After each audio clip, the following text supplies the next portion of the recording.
ان کی خبریں چلنے کے بعد فردوس عاشق امان صاحبہ نے جو ہے وہ واپس جا کر اپنے جو قریبی ان کے لوگ ہیں ان کے ساتھ ڈسکس کیا کہ میں جو ہے انہوں نے اپنے سرکلز میں، اپنے جو قریبی سرکلز ہیں ان میں 3 لوگوں کو مورد الزام ٹھہرا رہی ہیں، ایک اعظم خان، ایک وہ کہتی ہیں شہزاد اکبر، اور ایک وہ کہتے ہیں شہباز گل۔ یہ 3 لوگ ہیں جو وہ کہتی ہیں کہ وزیر اعظم آفس میں موجود ہوتے ہیں، اور یہ 3 لوگ ہیں جنہوں نے ان کے خلاف سازش کر کے ان کا پتہ جو ہے وہ وزارت سے صاف کروایا۔ یہ ان کا الزام ہے، اور وہ کہتی ہیں کہ میں ان 3 لوگوں کو نہیں چھوڑوں گی۔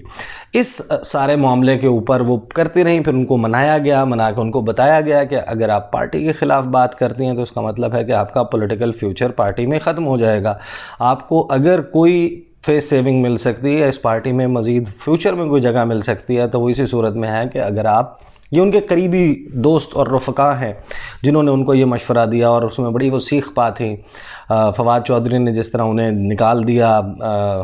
کیبنٹ کے واٹس ایپ گروپ سے، اور ان کی جگہ شبلی فراز کو ایڈ کر لیا، اس وقت وہ نوٹیفیکیشن جو ہے ان کو ڈی نوٹیفائی کرنے کے حوالے سے بھی نہیں آیا تھا، اور اس کے باوجود ان کو نکال دیا، تو ان کے اوپر بھی وہ بڑی سیکھ پا تھیں۔ اور پھر فردوس عاشق امان صاحبہ جو ہیں انہوں نے رات لگ بھگ 10 بجے کے قریب جو ہے وہ انہوں نے ایک ٹویٹ کیا، اور اس میں انہوں نے کہا کہ کپتان جو ہے اس کا فیصلہ ہوتا ہے، وزیر اعظم کا فیصلہ ہے، ان کا پریروگیٹو ہے، ان کا استحقاق ہے کہ وہ کسی ٹیم میں رکھیں۔ پھر وہ چلی گئیں سیالکوٹ، اور قریبی جو ان کے حلقے ہیں، ذرائع ہیں، وہ بتاتے ہیں کہ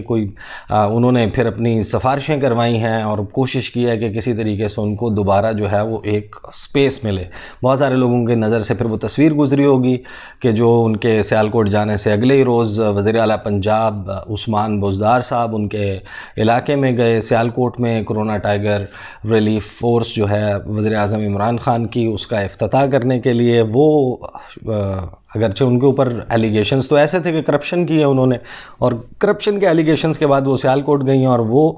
پی ٹی آئی کے وزیر اعلیٰ پنجاب عثمان بزدار صاحب کے ساتھ فرنٹ کے اوپر اس تمام تقریب میں موجود تھیں، کرسی بھی ان کی وزیر اعلیٰ پنجاب کے ساتھ لگائی گئی۔ تو بہت سارے لوگ کہتے ہیں کہ انہوں نے کسی حد تک جو ہے وہ اپنے آپ کو بچانے کے لیے جو ہاتھ پاؤں مارے ہیں، تو ان کی کچھ کوششیں کارگر ہوئی ہیں، لیکن فردوس عاشق امان صاحبہ مصر ہیں کہ مجھے وزیر اعظم سے ملاقات کا ٹائم چاہیے، اور وہ میں نے اپنی ویڈیو میں بتایا تھا کہ وہ اسلام آباد واپس آ رہی ہیں، وہ اسلام آباد واپس پہنچ چکی ہیں۔ انہوں نے ٹویٹر کے اوپر جا کے اعلان کیا یہ ہائپ کریٹ کرنے کے لیے کہ ان کے ساتھ رابطہ کیا جائے۔ لگ یہی رہا ہے کہ صبح 11:15 ساڑھے 11 بجے جو اس کا ٹائم دیا گیا، اس سے پہلے ان کے ساتھ جو ہے وہ کوئی بات چیت ہو جائے گی۔ ہو سکتا ہے کہ معاملات جو ہیں وہ تھوڑا سا حل ہو جائیں، اور وہ صرف اور صرف اپنے پر لگائے گئے الزامات کی کلیریفیکیشن دے کر جو ہے وہ اجازت لے لیں رپورٹر سے، اور پریس کانفرنس جو ہے وہ ختم ہو جائے۔ دوسری جو پاسبلٹی ہے وہ یہ ہے کہ ان کے ساتھ معاملات طے نہیں ہوتے، اور وہ ایک ادھوری قسم کی پریس کانفرنس جس کا ایک حصے میں وہ اپنی صفائی بیان کریں اور بعد میں کہیں کہ میں بتاؤں گی کہ میرے ساتھ جو یہ سارا معاملہ ہوا ہے، یہ معاملہ کس طریقے سے ہوا، کون کون انوالو تھا۔ اور یہ politics obviously is a dirty game, بہت ساری آپ نے دیکھی ہیں ڈیولپمنٹس کس طرح کی ہوتی ہیں، لوگ ایک دوسرے کے اوپر گند اچھالتے ہیں، کیچڑ اچھالتے ہیں۔ البتہ اس وقت جو ہے وہ سب سے مین کوشش ہے فردوس عاشق امان صاحبہ کی، وہ یہ ہے کہ کسی طریقے سے ان کو پارٹی میں جو ہے وہ سروائیول ان کا ہو جائے۔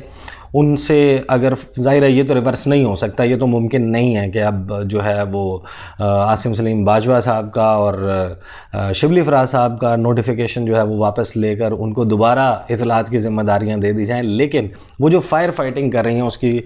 سبب یہ ہے کہ وہ کہتی ہیں کہ اگر مجھے فیوچر میں کوئی کسی رول کا ان سے وعدہ کر لیا جائے، اور ان کے اوپر جو الزامات لگائے گئے ہیں پارٹی آفیشلی آ کر ان کو ڈیفینڈ کرے اور کہہ دے کہ اس قسم کے الزامات میں کوئی صداقت نہیں ہے، ان کو صرف اور صرف کارکردگی کی بنیاد پر یا کسی اور وجہ سے جو ہے وہ کسی بھی ریزن کی وجہ سے ان کو جو ہے وہ سائیڈ لائن کیا گیا، یا ان سے ابھی جو ہے وہ پارٹی کی وجہ سے یہ کوشش کیا ہے، یہ فیصلہ کیا ہے کہ کوئی پارٹی کا فیس ہو، شبلی فراز ہوں جیسے، وہ آ کر پارٹی کی وزارت اطلاعات سنبھالیں۔ تو وہ بیسیکلی یہ 3-4 آپشنز ہیں۔ اب جو ہے وہ فردوس عاشق امان صاحبہ، میں نے آپ کو بتایا تھا کہ ان تینوں لوگوں کے حوالے سے جن کا میں نے نام لیا ہے، شہباز گل صاحب، ان کے حوالے سے اعظم خان کے حوالے سے اور جو پرنسپل سیکرٹری ہیں وزیر اعظم عمران خان کے اور شہزاد اکبر صاحب کے حوالے سے یہ کہتی پھر رہی ہیں کہ اگر انہوں نے میرے اوپر الزام لگایا تو ثبوت تو میرے پاس بھی ہیں، میرے سامنے تو ایک کالم رکھا گیا تھا، میرے پاس تو فائلوں کے دتھے موجود ہیں۔ اب ان کی فردوس عاشق امان صاحبہ کے جو پرائیویٹلی وہ یہ کہتی پھر رہی ہیں ان میں کتنی صداقت ہے کتنی نہیں، وہ ظاہر ہے کہ اگر وہ سامنے رکھنے کا فیصلہ کرتی ہیں ان الزامات کو تو وہ بھی سامنے آ جائیں گے۔ ابھی فی الوقت صورتحال یہ ہے کہ فردوس عاشق امان صاحبہ کی پریس کانفرنس کا انتظار جو ہے وہ اقتدار کے حلقوں میں بڑی بے چینی سے ہو رہا ہے۔ تمام سیاسی حلقوں کی نظریں ہیں اسلام آباد میں وفاقی دارالحکومت پر کہ یہاں پر فردوس عاشق امان صاحبہ جو ہیں وہ کل کیا گل کھلائیں گی، کیا پریس کانفرنس کریں گی، کون سی ایسی بات کریں گی، کیا صرف اپنے آپ کو ڈیفینڈ کر کے چھوڑ دیں گی یا گفتگو بات چیت اس سے آگے بڑھے گی۔ اس حوالے سے اگر کوئی مزید ڈیولپمنٹ ہوتی ہے اس سے بھی میں آپ کو آگاہ کروں گا۔ مجھے اپنی دعاؤں میں یاد رکھیے گا۔ اگلی ویڈیو میں آپ سے ملاقات ہوگی۔ مجھے اجازت دیجیے، اللہ حافظ۔